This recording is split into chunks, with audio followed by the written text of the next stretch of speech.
Nous, on dit chipoter. Voilà. Ça me parle pas, je pas la fabrica, on avait un sexe expérimental. On a chipoté. Oui. C'est la façon dont on dit. Oui, il y a une différence. Hein. Chipoter et chipoter, c'est pas la même chose. Hein. And I took this forward. Une mise chipote. Ok, bon. Après, il faudra que je revoie un peu cette histoire de mort, mais ça va aller comme ça. Bien. Donc, on va...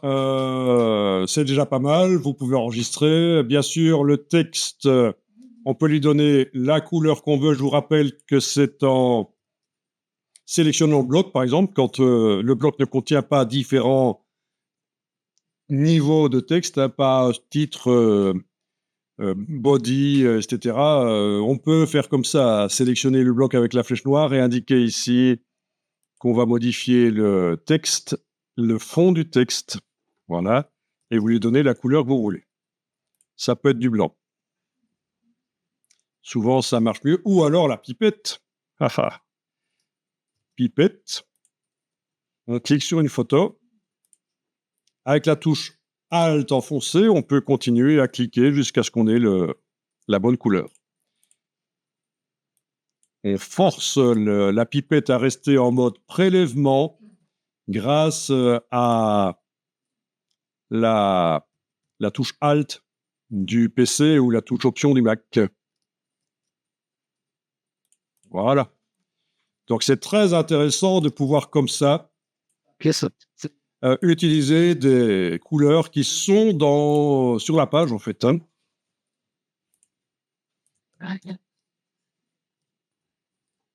Donc, c'est en sélectionnant le bloc et dans la palette des outils, le petit T enclenché, case de fond à l'avant-plan, pipette éventuellement, on clique et ça pipette. Et on va enfoncer la touche Alt si on veut continuer à cliquer ailleurs pour aller puiser d'autres couleurs.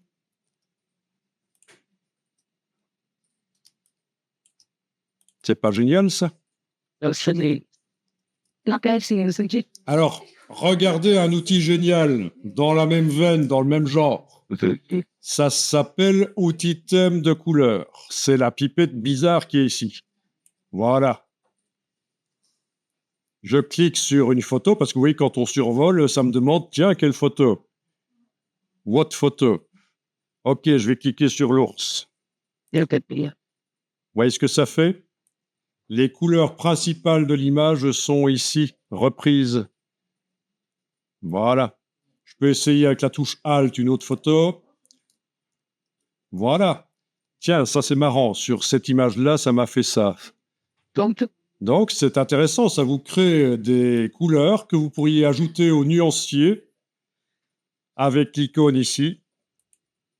Et dans le nuancier, vous avez un groupe de couleurs qui est utilisable sur des titres ou quoi que ce soit. Des camailleux dans ce cas-ci. Mais alors, si j'essaye sur la tortue, avec la touche Alt pour forcer à nouveau de prélever.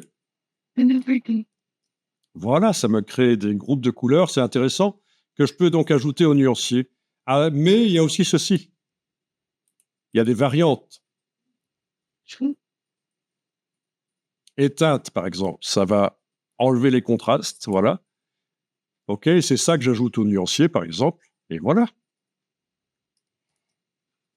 Donc, c'est la création de gammes de couleurs pour une publication au départ d'une photo.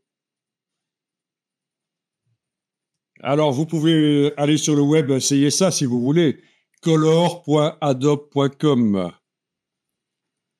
Et vous avez les tendances. Ça, c'est les tendances actuelles au niveau des couleurs. Voilà. Donc, pour la mode, plus bas pour le graphisme, plus bas pour l'illustration, UX design, architecture, etc. Et voilà, c'est des gammes couleurs faites d'après photo, comme ce que vous venez de faire dans InDesign. Quand vous en voyez une qui vous plaît, vous avez la possibilité de l'ajouter à la bibliothèque et en principe, elle va s'ajouter à votre bibliothèque, mais pas certain que ça marche sur la licence que vous avez ici parce que ça peut être bloqué, cette fonction, mais chez vous, sur votre Adobe, ça marchera. Donc, en principe, si je retourne dans mon InDesign, je vais trouver dans la bibliothèque, je trouverai, voilà, fenêtre, bibliothèque CC, je trouverai ça, quelque part.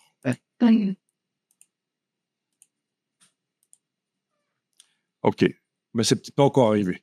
Quoi qu'il en soit, il y a l'autre possibilité, c'est de télécharger l'image, télécharger l'image des couleurs.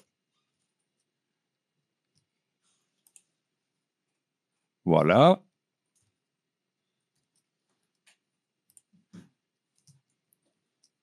De l'importer dans InDesign en n'ayant aucun bloc activé, sinon ça va arriver dans le bloc. Hein. Surtout si vous avez l'option ici, remplacer l'élément sélectionné, ça pourrait remplacer l'image. Voilà. Sur le côté, là, voilà. Et il suffit d'aller activer l'outil thème de couleur et de cliquer sur elle, et ça a généré les couleurs, ça les a mis là-dedans, comme pour les photos, évidemment. Et on l'ajoute au nuancier, et voilà. Donc, deux solutions. Celle-ci est sympa, de télécharger le JPEG du site web, ça marche à tous les coups. Voilà. color.adobe.com. Là, j'étais dans les tendances. Vous trouvez également des outils créés qui fonctionnent un peu comme dans Illustrator, mais vous avez aussi la possibilité d'extraire le thème, c'est-à-dire on met une photo et ça vous fait les couleurs. Mais ça, vous l'avez dans InDesign de toute façon. Hein, donc, voilà. Extrayez les couleurs d'une image et enregistrez-les en tant que palette de couleurs. C'est ce que vous avez fait de façon avec l'outil gamme de couleurs de InDesign. Donc, ça n'a pas beaucoup d'intérêt parce que vous avez accès à la licence InDesign. Donc, explorer, tendance, bibliothèque. Voilà. Ok, j'ai deux bibliothèques en fait. Il y a celle-là. Ok, je suis peut-être pas en train d'utiliser la bonne bibliothèque du coup dans InDesign si je ne vois pas apparaître mon dégradé dedans. Ok, il faudra que je vois ça.